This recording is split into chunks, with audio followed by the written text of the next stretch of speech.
يا أيها الذين آمنوا استعينوا بالصبر والصلاة إن الله مع الصابرين ولا تقولوا لمن يقتل في سبيل الله أموات بل أحياء ولكن لا تشعرون ولنبلونكم بشيء من الخوف والجوع ونقص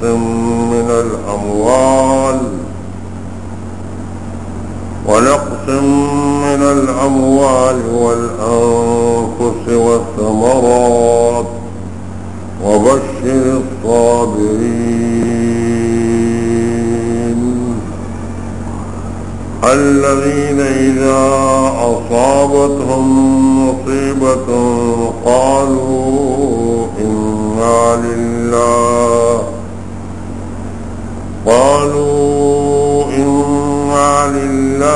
وإنا إليه راجعون أولئك عليهم صلوات من ربهم ورحمة وأولئك هم المهتدون صدق الله مولانا العظيم.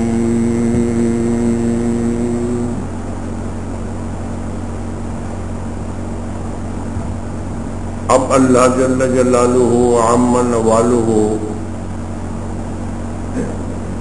اس رکوع میں احکام شروع فرما رہے ہیں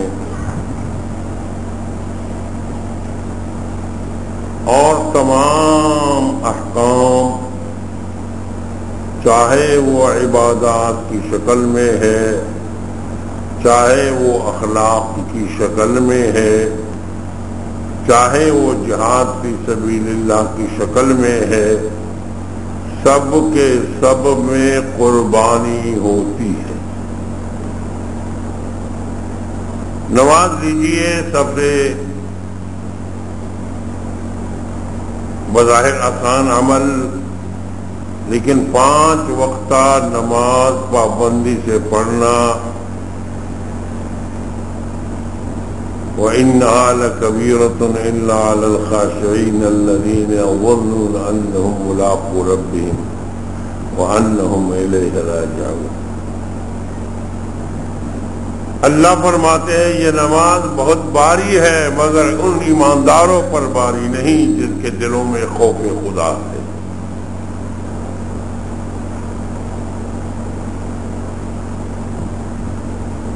وقت قربان کرنا پڑے گا اپنے تقاضے قربان کرنے پڑیں گے اپنی مجلس قربان کرنی پڑے گی اپنے دوست کے ساتھ گپ شپ قربان کرنا پڑے گا. نماز کا وقت ہوا اب چلنا ہے.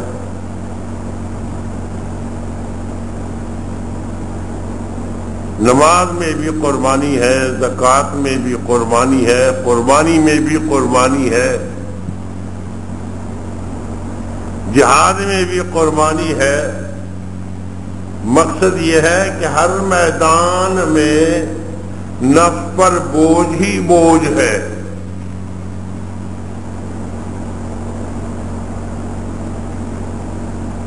اور پھر زندگی میں مختلف قسم کے مشکلات بھی سامنے آتے ہیں انسان پر. اللہ فرماتے ہیں تمہارا یہ خیال ہے ام حسبتم ان تدخلوا الجنہ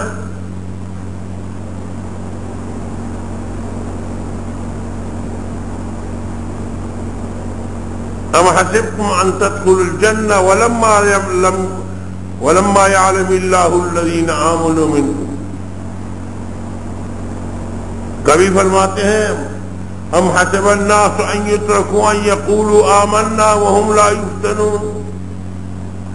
کیا لوگوں کا یہ خیال ہے کہ ہم جنت میں جائیں گے ام حسب الناس ان یترکوا، کیا لوگوں کا یہ خیال ہے کہ ہمیں چھوڑ دیا جائے گا؟ ان یقولوا آمنا، کہ وہ کلمہ پڑھ چکے ہیں، وہم لا یفتنون، اور ان کا آزمائش نہیں ہوگی، ان کو امتحان نہیں دیا جائے گا، ہاں ویسے بھی پاس ہوں گے؟ نہیں نہیں، اللہ فرماتے ہیں تمہارا امتحان ہوگا، تمہارے اوپر آزمائشیں آئیں گی، ان آزمائشوں کا علاج، اس میں امتحان میں کامیابی کا راستہ اگر تم تلاش کرتے ہو تو دو چیزیں ہیں، ایک صبر سے کام لینا ہوگا، سینے کو کھولنا ہوگا، حوصلے سے کام لینا ہوگا، گھبرانا نہیں ہے، استقامت کو اپنے ہاتھ سے نہیں جانے دینا ہے، اور دوسری چیز ہے کہ نماز پر استقامت کرنا، نماز کے ذریعے سے خدا سے مانگنا ہے، دو چیزیں، یہ نسخہ ہے مشکلات کے حل کا۔ یا ایھا الذین آمنوا استعینوا بالصبر والصلاۃ، اے ایمان والو تم اللہ سے مدد طلب کرو صبر کے ساتھ اور نماز کے ساتھ، صبر کے ساتھ۔ صبر حقیقت میں اس چیز کا نام ہے کہ اپنے نفس پر ایسے کنٹرول کر لو کہ جو خدا کی طرف سے ہے اس پر پریشانی کا اظہار تو درکنار، بلکہ اللہ والے اس پر خوشی کا اظہار کرتے تھے کہ اللہ تعالیٰ نے مجھے اپنے پیار کے لیے منتخب کر لیا۔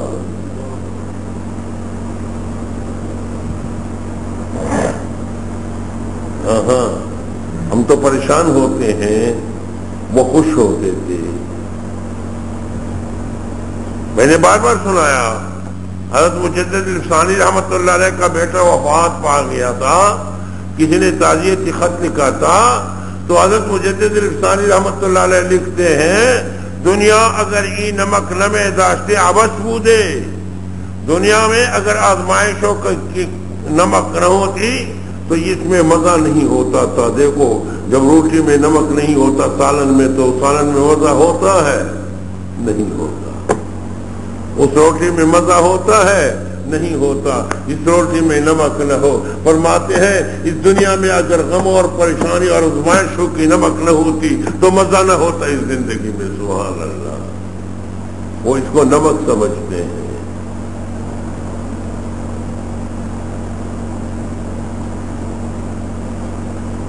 سمجھ گئے؟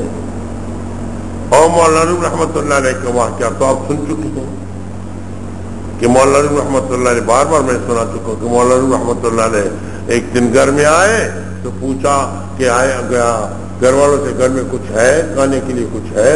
تو گھر والوں نے جواب دیا کہ کچھ نہیں ہے۔ تو وہ رقص کرنے لگا، ناچنے لگا۔ بیوی حیران ہوگی کہ بڑے میاں کو کیا ہو گیا ہے، اتنے لمبی داڑھی، اتنے بزرگ آدمی، بڑے عالم، بڑے ولی اللہ، بڑے بزرگ لوگوں کے ہزاروں شاگردوں کے استاد اور ہزاروں مریدوں کے پیر، اور یہ مولانا لوگوں کو کیا ہو گیا؟ جلدی جلدی پکڑنے لگی، ارے بڑے میاں کیا ہوا، یہ کیوں کرتے ہو، تم رقص کرنے لگے؟ میں نے یہ کہہ دیا گھر میں کچھ نہیں، تم رقص کرنے لگے۔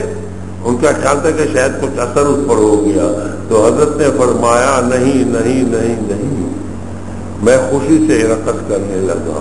یوں سوچنے لگا کہ رومی تم تو اتنے بڑے آدمی نہیں ہو کہ آج تمہاری گھر کی مشابہت محمد مصطفیٰ صلی اللہ علیہ وسلم کے گھر کے ساتھ پیدا ہوئی۔ حضور صلی اللہ علیہ وسلم گھر میں تشریف لے آتے اور حضرت عائشہ امی عائشہ سے پوچھ لیتے کہ عائشہ گھر میں کچھ ہے، تو جواب مل جاتا کہ آج تو گھر میں کھانے کے لیے کچھ نہیں۔ تو آج مجھے وہی جواب ملا جو سید الانبیاء محمد مصطفیٰ احمد مجتبیٰ صلی اللہ علیہ وسلم کو جو جواب ملتا تھا۔ یارو شکر ادا کرو، شکر ادا کرو، آج تو نعمتوں کی بارش ہے تمہارے ہمارے اوپر۔ چند دن پہلے کی بات ہے، دو دن ہوئے ہوں گے، 3 دن، ایک پیارا آیا تھا، مجھ سے تو بعد میں ملا، یہ بات تو مجھ سے نہیں کی تھی لیکن بیٹوں سے یہ بات کی تھی۔ حلفیہ کہا تھا کہ رات کو میں حضرت سے وظیفہ لیا کہ کچھ وظیفہ بتلا دے کہ رات کو ہم نے بھوک کی رات گزاری ہے۔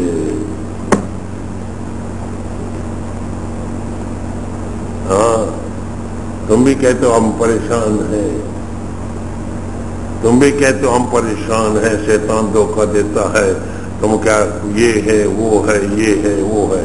دیکھا ایسے لوگ بھی ہیں کہ بچے بھی ہیں بیوی بھی ہے، رات بھوک سے گزارتے ہیں اور گھر میں یہ حلفیہ کہا۔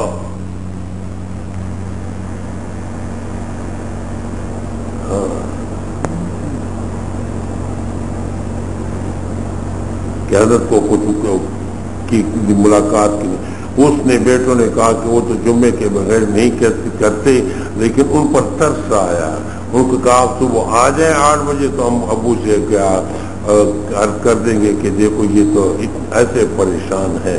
ان کو بھی ترس آیا تھا کہ ایسے پریشان ہے۔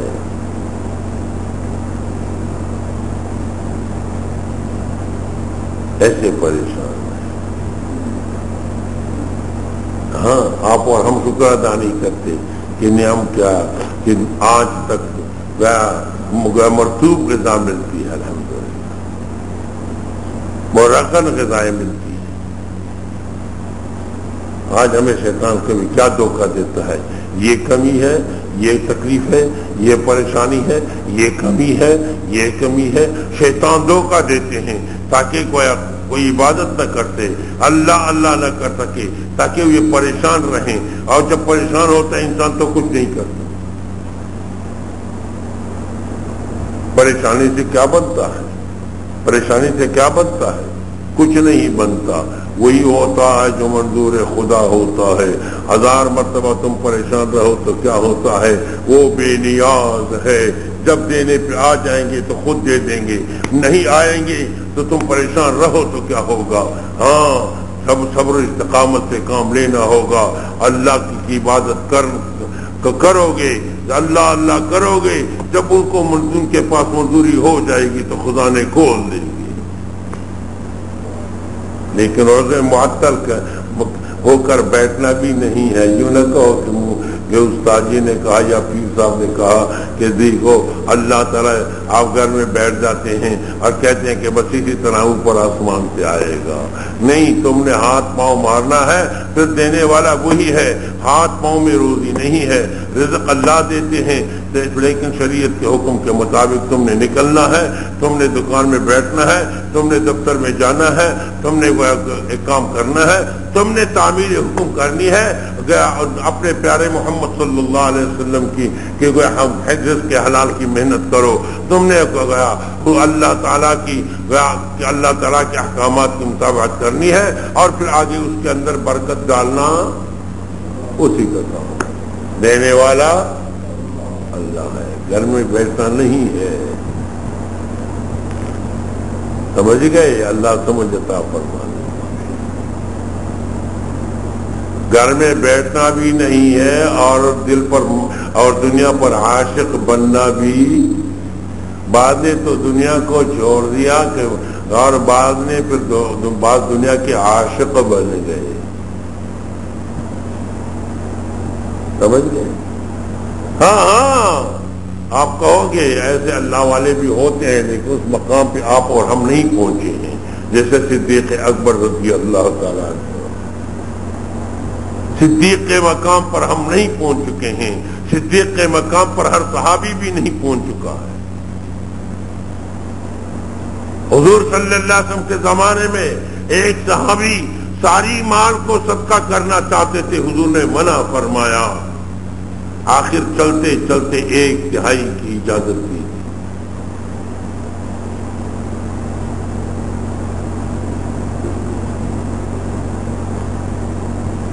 ایک صدیق اکبر تھے جس سے پورا مال قبول کیا تھا۔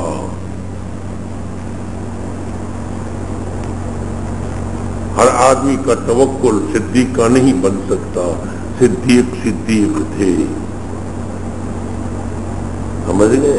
اس کا توکل بھی اعلیٰ، اس کی استقامت بھی اعلیٰ، اس کا صبر بھی اعلیٰ، اس کا حوصلہ بھی اعلیٰ. سمجھ گئے؟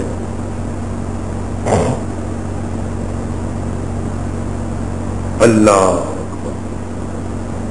اس کی بیٹیاں بھی اعلیٰ. کہیں عائشہ صدیقہ ہے، حضور کی بیوی ہے، کہیں اسماء بنت ابی بکر ہے، ذات النطاقین ہے. جب وہ ہجرت کرتے تھے تو اپنے نطاق کمر بند کو چمڑے کا اس کو 2 ٹکڑے کر دیا. ایک پر وہ ایک مشکیزے کا جس میں آٹا ہوتا تھا، حضور کے لیے وہ اس کا مشکیزے کا منہ بند کر دیا، دوسرے پر دوسرے مشکیزے کا منہ بند کر دیا، اور اپنے اس نطاق کو کمر بند کو 2 ٹکڑے کر دیا. اور اللہ کے راستے میں ہجرت کرنے والے محمد مصطفیٰ احمد مصطفیٰ صلی اللہ علیہ وسلم اور صدیق اکبر کے لیے اس کو استعمال کر لیا. اس لیے اس کو ذات النطاقین کہتے ہیں. حضرت اسماء بنت ابی بکر رضی اللہ تعالی عنہ، سبحان اللہ. حضرت زبیر رضی اللہ تعالی عنہ کی بیوی، اسماء بنت ابی بکر، حضرت عائشہ کی بہن. سمجھ گئے؟ تو اصل بات کیا ہے؟ بات یہی ہے کہ اللہ تعالیٰ فرماتے ہیں میں تمہارے اوپر آزمائشیں لاؤں گا، تمہارا امتحان لوں گا. کیسے؟ یا ایھا الذین، اور پھر تمہارے لیے کہاں علاج کیا ہے اس مصیبتوں کا؟ علاج کیا ہے؟ تو علاج دو، یہ ہے نماز اور صبر ہے. نماز اور صبر. یا ایھا الذین آمنوا استعینوا بالصبر والصلاۃ، اے ایمان والو تم اللہ سے مدد طلب کرو صبر کے ساتھ اور نماز کے ساتھ. صبر اس کو کہتے ہیں کہ خدا کے حکم پر، خدا کی رضا بالقضاء جس کو کہتے ہیں، خدا کے فیصلوں پر خوش ہونا، خدا کے فیصلوں پر خوش ہونا، پریشان نہ ہونا کہ محبوب کی طرف سے ہے، رب العالمین کی طرف سے ہے. میں بار بار مثال کے ذریعے سے آپ کو سمجھا چکا ہوں، بار بار پھر دہرانا پڑتا ہے کہ اگر آپ راستے پر جا رہے ہیں اور پیچھے سے ایک آدمی آ کر اور تمہیں زور سے تھپڑ لگا لیتا ہے، ایسے زور سے لگا لیتا ہے تو تمہارے کندھوں کے درمیان جلن اٹھتا ہے، تو آپ غصے سے ایسے دیکھ لیتے ہیں. جب دیکھ لیتے ہیں کہ یہ تھپڑ محبوب نے لگایا تو ہنس کے کہنے گے یہ آپ نے کیوں لگا دیا؟ ہنس جاتے، فوراً غصہ ٹھنڈا ہو جاتا ہے کیونکہ یہ محبوب کا تھپڑ ہے. ٹھنڈا ہو جاتا ہی نہیں ہو جاتا، یہ محبوب کا تھپڑ ہے، خدا کی محبت نہیں. ورنہ پھر اللہ کی طرف سے جو تکلیف بھی ہوتی ہے تو وہ محبوب کی طرف سے ہوتی ہے. جب محبوب کی طرف سے تکلیف ہو تو وہ بھی تکلیف نہیں ہوتی. ہمارے پاس اللہ کی محبت نہیں، دولت نہیں. دولت اصل میں وہ ہے، خدا کی محبت اصل دولت وہی ہے، اصل سرمایہ وہی ہے. یہ دنیا کا سرمایہ یہ کیا سرمایہ ہے؟ یہ تو کچھ سرمایہ. فرماتے ہیں ان اللہ مع الصابرین، بے شک اللہ تعالی صبر کرنے والوں کے ساتھ ہیں. صبر کرنے والوں، جس کے ساتھ خدا ہو، جس کے ساتھ خدا ہو تو اس کو سب کچھ مل گیا.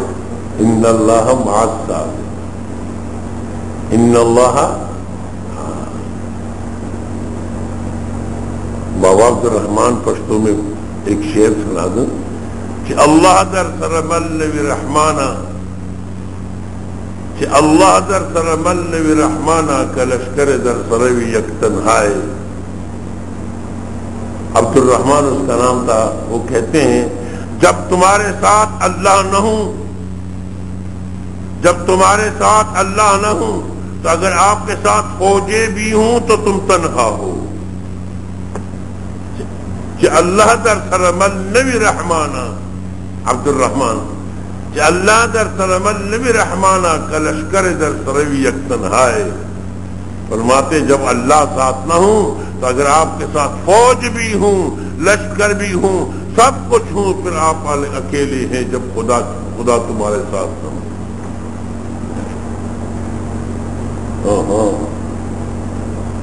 فرماتے ہیں سنو، فرماتے جو اللہ کے راستے میں قتل کیے جاتے ہیں تم پریشان ہوتے ہو، یہ مدنی صورت ہے. تمہاری اولاد، تمہارے بیٹے، تمہارے باپ، تمہارے بھائی، تمہارے چچا اللہ کے راستے میں قتل ہو جاتے ہیں تو تم اس کو مردہ سمجھتے ہو. نہیں، وہ مردہ نہیں، وہ زندہ ہے. وَلَا تَقُولُوا لِمَنْ يُقْتَلُ فِي سَبِيلِ اللَّهِ أَمْوَاتٌ، نہ کہو ان لوگوں کے بارے میں جو قتل کیے جائیں اللہ کے راستے میں، جہاد کی سبیل اللہ میں قتل کیے جائیں. یقتلو فی سبیل اللہ، نہ کہنا اس کو اموات، یہ مردے ہیں، یہ مردے نہیں ہیں، یہ مردے بل احیاء، بل احیاء، بلکہ یہ زندہ ہے. کمال کی بات سن لو، اگر خالی یوں کہتے کہ اس کو مردے نہ کہو تو یہ شبہ پڑتا تھا کہ یہ روحانی زندگی مراد ہوگی. اور اللہ نے فرمایا بل احیاء، یہ زندہ ہے ولکن لا تشعرون. دوسری جگہ اللہ تعالیٰ فرماتے ہیں بل احیاء عند ربهم یرزقون، یہ زندہ ہے، اللہ کے ہاں ان کو رزق دیا جاتا ہے، انعامات دیے جاتے ہیں. شہداء بھی زندہ ہے اور انبیاء بھی زندہ ہیں قبروں میں. یہ ہمارا عقیدہ ہے. انبیاء کرام کی حیات دلالت النص سے ثابت ہے. کیوں کہ انبیاء اعلیٰ درجہ رکھتے ہیں شہداء سے. جب شہداء زندہ ہیں تو انبیاء بطریق اولا زندہ ہیں. فتنوں کا دور ہے، اللہ ہمیں ان فتنوں سے بچا دے.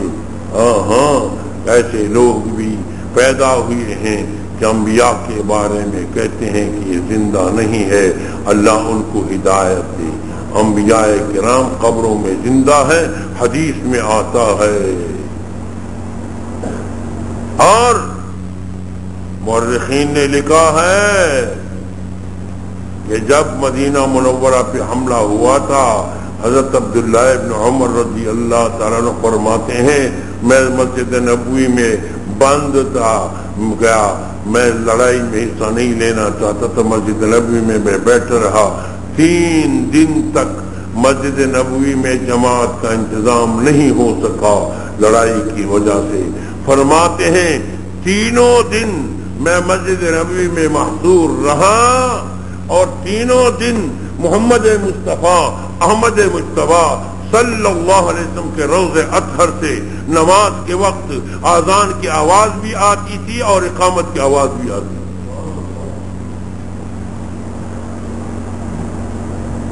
یہ حضرت عبداللہ بن عمر رضی اللہ تعالیٰ، حضرت عمر کا بیٹا، حضرت حفصہ کا بھائی، حضور کے سالے، تم جانتے ہو. فرماتے 3 دن میں مسجد نبی میں محصور تھا، بند تھا، باہر نہیں نکل رہا تھا، لڑائی جاری تھی. تو فرماتے مسجد نبی میں جماعت معطل رہی. تو فرماتے ہیں 3 دن 5 وقت جب نماز کا وقت آ جاتا تو محمد مصطفیٰ احمد مجتبیٰ کے روض اطہر سے اذان کی آواز بھی شروع ہو جاتی اور پھر اس کے بعد تکبیر کی آواز بھی ہو جاتی. کیا سمجھتے ہو؟ شیخ احمد رفاعی رحمۃ اللہ علیہ کے بارے میں مشہور ہے، حضرت حکیم الامت مولانا اشرف علی تھانوی رحمۃ اللہ علیہ نے بھی لکھا یہ واقعہ کہ وہ جناب رسول اللہ صلی اللہ علیہ وسلم کے روضے پر جب حاضر ہوئے تو ایک شعر پڑھا اور شعر کا معنی یہ ہے کہ یا رسول اللہ جب میں دور سے تھا تو میں اپنے روح کو آپ کے پاس بھیجتا تھا، اور دور سے میں اپنا سلام بھیجتا تھا. تو جب میں دور تھا تو روحانی طور پر میں اپنے روح کو آپ کی طرف بھیجتا تھا. ان تو روحی ہو تو آج یا رسول اللہ مجھے آپ کے روضے پر حاضری کا موقع ملا ہے. امدد یمینک کہ تحظا بہ شفتی. یا رسول اللہ آج تو دائیں ہاتھ کو بڑھا دو تاکہ میں ان کو بوسہ دے کر اپنے ہونٹوں کو ویسے فاضی دوں.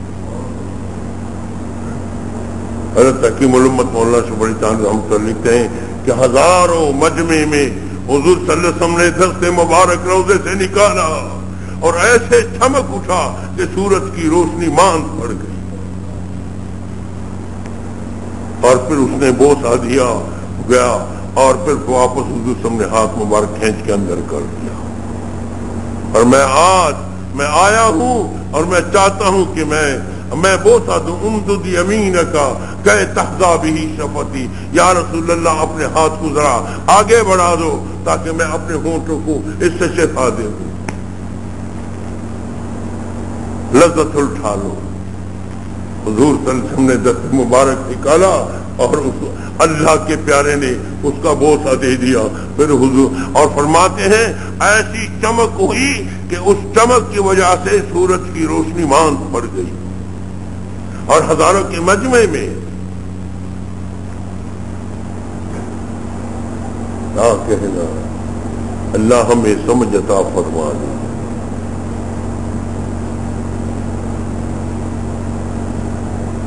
انبیاء کرام کی شان ہم نے نہیں پہچانی. اور پھر سید الانبیاء محمد مصطفیٰ احمد مصطفیٰ صلی اللہ علیہ وسلم. سمجھ گئے. اللہ سمجھ عطا فرما دے. شیخ الحدیث رحمۃ اللہ علیہ نے لکھا ہے فضائل حج میں کہ ایک پیارا تھا تو حج پہ آتا تھا.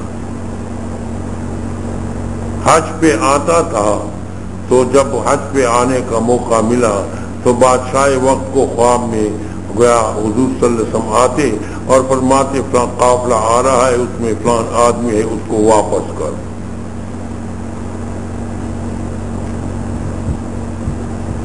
فضائل حج میں لکھا ہے اس کو واپس کر. فرماتے ہیں کہ بادشاہ آ گیا. جب قافلہ آ رہا تھا انہیں تلاشی شروع کی. فلان آدمی ہے ہاں واپس ہے. چلو واپس کر لے. راستے میں واپس کر لے. دوسرے سال پھر یہی سلسلہ ہوا. پھر واپس کر لے. تیسرے سال پھر وہ روانہ ہو گئے اور ساتھیوں سے کہا کہ مجھے بوری میں باندھ کے اونٹ پر ایک طرف کوئی اور سامان لاد لو دوسری طرف مجھے اونٹ بوری میں باندھ کے رکھ لو تاکہ بادشاہ کو پتہ نہ چلے. بادشاہ کو پتہ نہ چلے. فرماتے ہیں جب تیسرے سال اس کو بوری میں اس طرح باندھا کہ بادشاہ کو اس طرح چپکے سے مجھے لے جاؤ. فرماتے ہیں کہ جب بادشاہ آئے خود حضور پھر خواب میں آئے کہ اس کو واپس کر.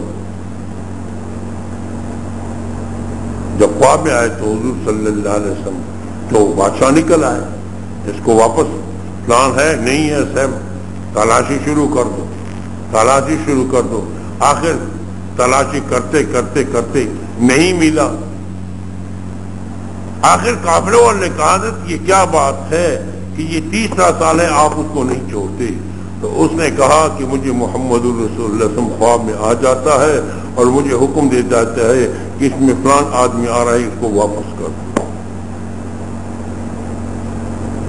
بس بادشاہ کی زبان سے یہ لفظ نکلا تھا کہ مجھے محمد الرسول صلی اللہ علیہ وسلم خواب میں آیا ہے اور اس نے مجھے کہا ہے کہ اس کو نہ چھوڑو. تو وہ چیخ اٹھے. اس کے بوری کے اندر چیخ اٹھے. جب چیخ اٹھے اور تڑپ تڑپ کے جب کوڑا تو وہ مر گئے. بادشاہ حیران ہو گئے یا اللہ یہ کیا ماجرا ہے. اس کو محبت کو دیکھو. کہ تڑپ تڑپ کے اس کے نام کو سن کر تڑپ تڑپ کے مر گئے. اور دوسری طرف محمد رسول اللہ صلی اللہ علیہ وسلم بار بار مجھے حکم دے رہا ہے کہ اس کو نہ چھوڑو. بادشاہ بڑے پریشان ہو گئے, رات کو سو گئے. پھر حضور صلی اللہ علیہ وسلم خواب میں آئے, پوچھا حضرت یہ کیا ماجرا ہے؟ فرمایا یہ میرا اتنا بڑا عاشق تھا کہ اگر وہ آتے تو میں روضہ اطہر سے نکل کر ان سے ملتا, اور یہ مجھے اجازت نہیں تھی, اس لیے میں نے اس کو اجازت نہیں دی.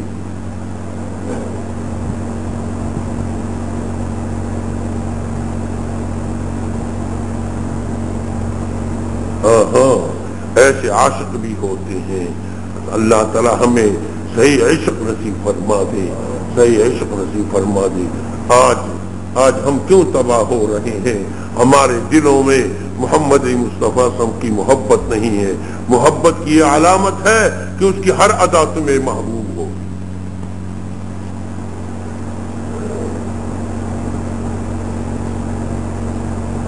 اس کی ہر ادا تمہیں محبوب ہوگی. اللہ تعالی ہمیں اس کی سنتوں کی محبت عطا فرما دے. اللہ تعالیٰ ان کی سنتوں کی محبت عطا فرما دے, اس کی صورت عطا فرما دے, اس کی سیرت عطا فرما دے, اس کا لباس عطا فرما دے, اس جیسے خوراک عطا فرما دے, اس جیسا پوشاک عطا فرما دے, اس جیسے چلنا عطا فرما دے, اس جیسے اللہ سے مانگنا عطا فرما دے. ان کی ہر چیز پیاری.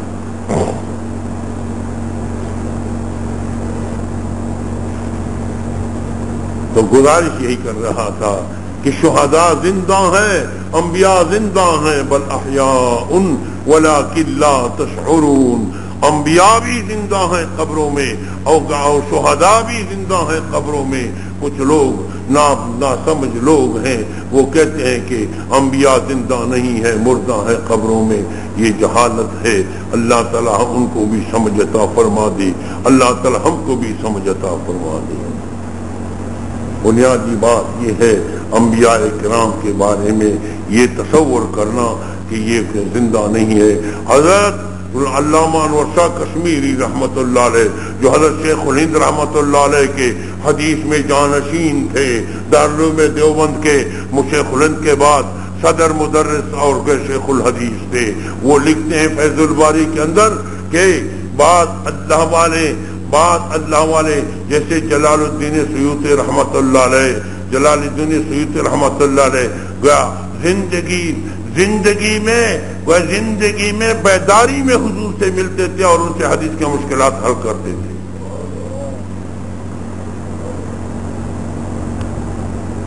فیض الباری میں لکھا ہے. ہاں, ناسمجھ لوگ کہتے ہیں دیوبندی گستاخ ہیں. گستاخ وہ ہوتا ہے جو محمد مصطفیٰ صلی اللہ علیہ وسلم کی عظمت کو نہیں جانتا, جو محمد مصطفیٰ صلی اللہ علیہ وسلم کے مقام کو نہیں جانتا, یا تو محمد مصطفیٰ صلی اللہ علیہ وسلم سے خدا بنا لیتے ہیں اور یا قبر میں پتھر بنا لیتے ہیں. یہ دونوں بے اعتدالی کے شکار ہیں. اور علماء حق, علماء دیوبند کا یہ عقیدہ ہے کہ خدا کے بعد محمد مصطفیٰ صلی اللہ علیہ وسلم کا مقام ہے, لیکن خدا کے ساتھ برابر نہیں ہے, خدا کے ساتھ برابر نہیں ہے. اور یہ ہمارا عقیدہ ہے کہ محمد مصطفیٰ صلی اللہ علیہ وسلم بلکہ سارے انبیاء, سارے شہداء قبروں میں زندہ ہیں. ولیکن لا تشعرون, لیکن تمہاری عقل میں یہ بات نہیں آتی. اللہ نے صاف کر دیا, یہ تمہارے عقل میں تولنے کی بات نہیں. ولیکن لا تشعرون, خدا نے یہ مسئلہ بھی صاف کر دیا.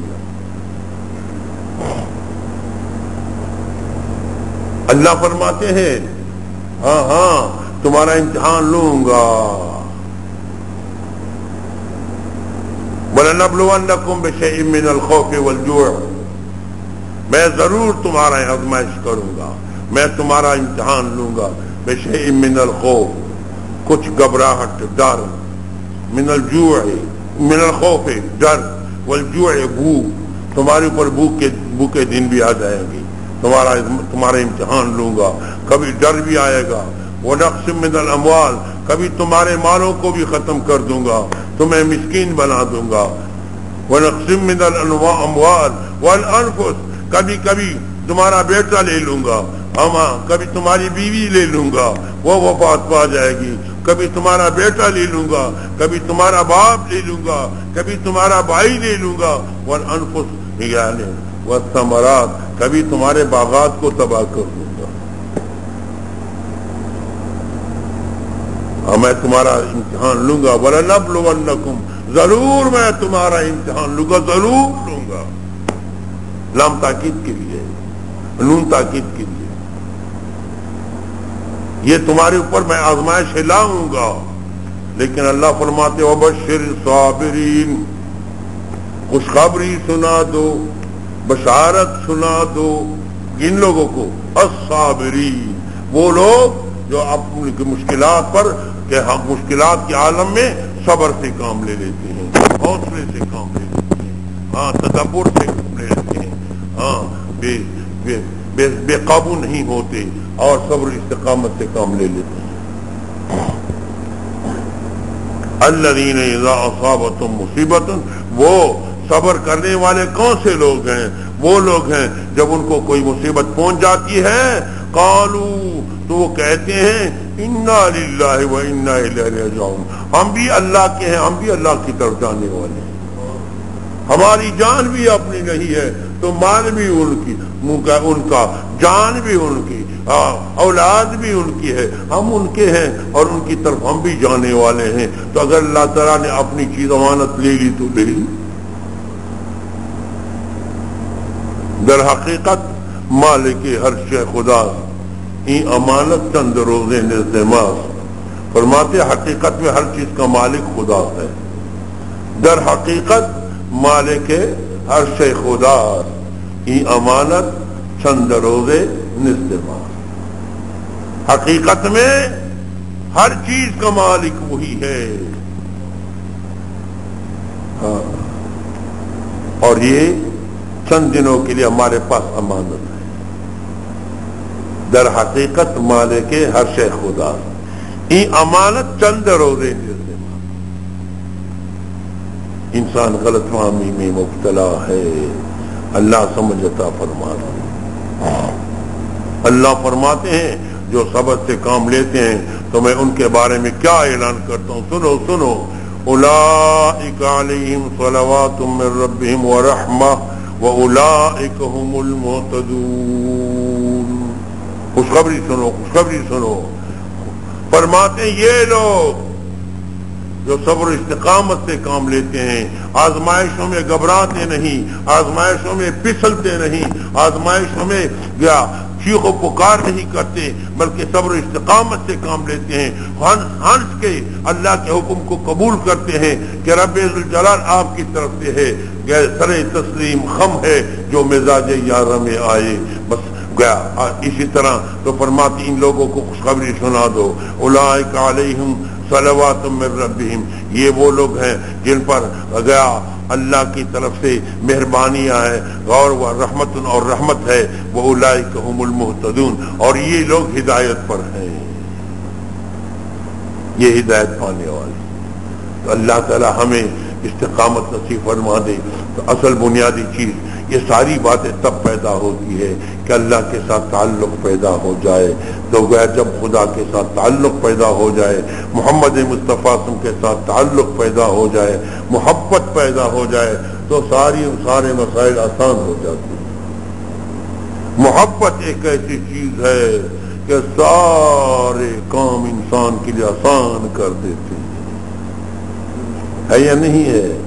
اس مجازی عشق میں لوگ گرمی میں، سردی میں، دھوپ میں اپنی معشوق کی دیدار کے لیے کھڑے ہوتے ہیں، کس راستے پر وہ آئے گا تو دیکھوں گا، آئے گی تو دیکھوں گا، یہ دنیا کی یہ گندی چیز۔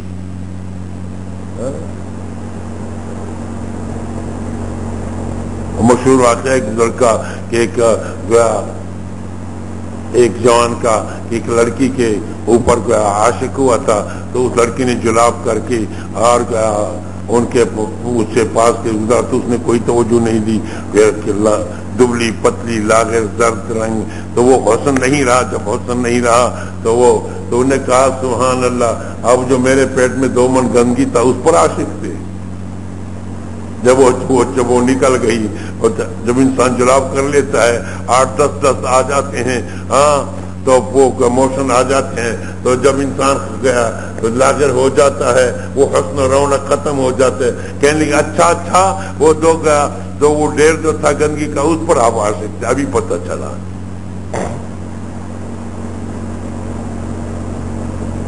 تو یہ مجازی عشق کے لیے لوگ دھوپ برداشت کرتے ہیں، گرمی برداشت کرتے ہیں، سردی برداشت کرتے ہیں، پیسے خرچ کرتے ہیں، کرتے نہیں کرتے، دنیا خرچ کرتے ہیں، اپنے عزیزوں کو چھوڑ دیتے ہیں، اپنے باپ کو چھوڑ دیتے ہیں، خود تعلقات بنا کے میں شادی کروں گا اپنی طبیعت کے مطابق، پھر باپ کو ناراض کر لیتے ہیں، امی کو ناراض کر لیتے ہیں، رشتہ داروں کو ناراض کر لیتے ہیں، قوم کو چھوڑ دیتے ہیں مجازی محبت میں۔ تو جس کے پاس خدا کی محبت آ جائے پھر اس کے لیے ہر عمل آسان،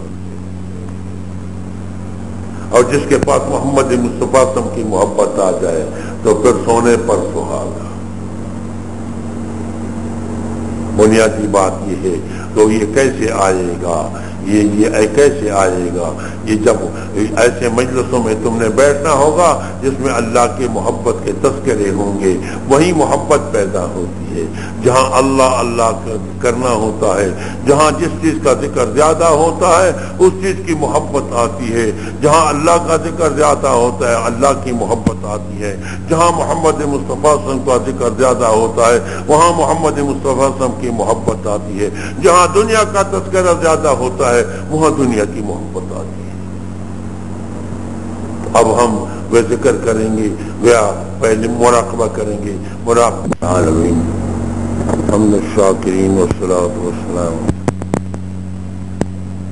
علی سید الانبیاء والمرسلین امام المتقین خاتم النبیین محمد وعلی آلہ واصحابہ اجمعین۔ ربنا ظلمنا انفسنا وان لم تغفر لنا وترحمنا لنکونن من الخاسرین۔ یا اللہ ہمارے گناہوں کو معاف فرما، استقامت اور شریعت عطا فرما۔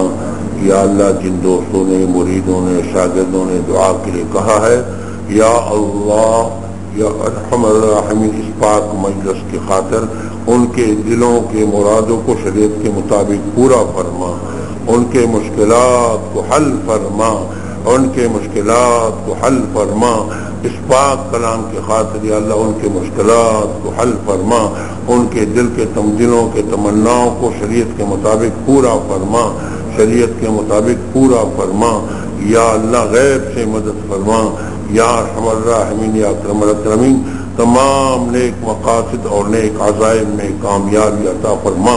یا اللہ ہمیں تمام نیک عزائم میں کامیابی عطا فرما، غیب سے یا اللہ راستے کھول دے، اور یا اللہ ہمارے قدم قدم پر حفاظت نصرت فرما، قدم قدم پر حفاظت نصرت فرما، قدم قدم پر حفاظت نصرت فرما۔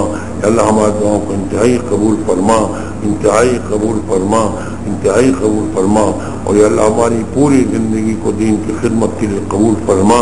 مجاہدین کی اللہ حفاظت نصرت فرما، مجاہدین کی حفاظت نصرت فرما۔ یا اللہ اپنی محبت نصیب فرما، اپنی معرفت سے ہمارے دلوں کو منور فرما، اپنے پیارے حبیب محمد رسول اللہ صلی اللہ علیہ وسلم کی محبت نصیب فرما۔ یا اللہ ہمارے دعاؤں کو انتہائی قبول فرما، انتہائی قبول فرما۔